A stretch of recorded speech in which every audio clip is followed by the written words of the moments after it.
देखेंगे इस वीडियो के अलावा आपको कोई दूसरा वीडियो कभी नहीं देखना पड़ेगा अगर आप इसको पूरा देखेंगे तो, क्योंकि आपके मन में जितने भी प्रश्न हो सकते हैं उन सारे प्रश्नों का जवाब हम इस वीडियो में देंगे।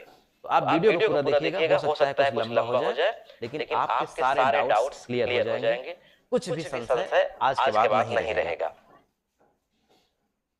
देखिए सुकन्या समृद्धि योजना क्या है? सुकन्या समृद्धि योजना दरअसल एक बचत खाते की तरह काम करती है, यानी एक बचत योजना है। आप जानते हैं कि हम लोग जब बैंक में खाता खुलवाते हैं या पोस्ट ऑफिस में खाता खुलवाते हैं तो उसका पर्पस ज्यादातर क्या होता है? बचत।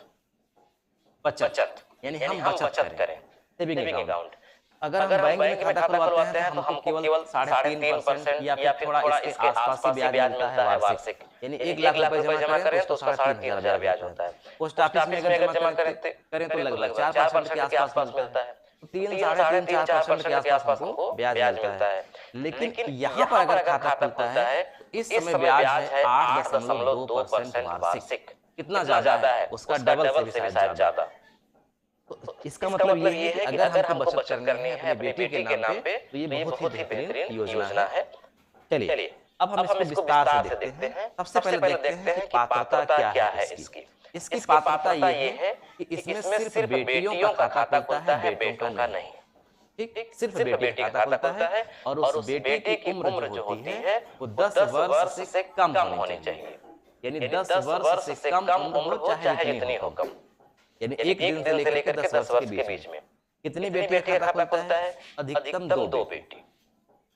कभी कभी 3 बेटी भी हो सकती है, लेकिन उसके लिए शर्त क्या है? जैसे कोई माँ बाप है उनकी एक बेटी है, उसका उन्होंने खाता खुलवाया, उसके बाद फिर से जुड़वा 2 बेटियां हो गई, जब फिर से जुड़वा 2 बेटियां हो जाएंगी तो उन दोनों का खाता खुलेगा। अगर खुलवाना चाहेंगे माँ बाप तो 2 प्लस 1 ये यानी कि 3 हो गई। लेकिन अगर पहले ही माँ बाप की मतलब पहले ही डिलीवरी में 2 बेटियां जुड़वा हो गई तो उन दोनों का खाता खुलवा सकते हैं। फिर दूसरी बार चाहे एक पैदा हो चाहे डबल हो उनका खाता नहीं खुलेगा। अगर किसी के मान लीजिए 4-5 बेटी हैं तो 4-5 बेटियों का खाता नहीं खुलवा पाएंगे, खाता खुलेगा सिर्फ 2 बेटी का। वो माँ बाप की चॉइस चाहे वो जिसका खुलवाएं, बस उम्र 10 वर्ष से कम होनी चाहिए। इसमें कोई रिस्ट्रिक्शन नहीं है। हाँ, भारतीय होने चाहिए। वो बाहर रहते हो अलग बात, लेकिन भारतीय होने चाहिए। खाता कहाँ खुलता है? अभी बताया आपको कि खाता खुलता है पोस्ट ऑफिस में। सबसे अच्छा होता है पोस्ट ऑफिस। बैंक में भी खुल सकते हैं, कोई समस्या होने वाली नहीं है, दोनों में ब्याज सेम है। ऐसा नहीं है कि पोस्ट ऑफिस में ज्यादा ब्याज मिलेगा बैंक में कम, क्योंकि ये भारत सरकार की योजना है, इसलिए दोनों जगह ब्याज इसका सेम है। तो पोस्ट ऑफिस अगर आपको आसान लगता है तो पोस्ट ऑफिस, बैंक आसान लगता है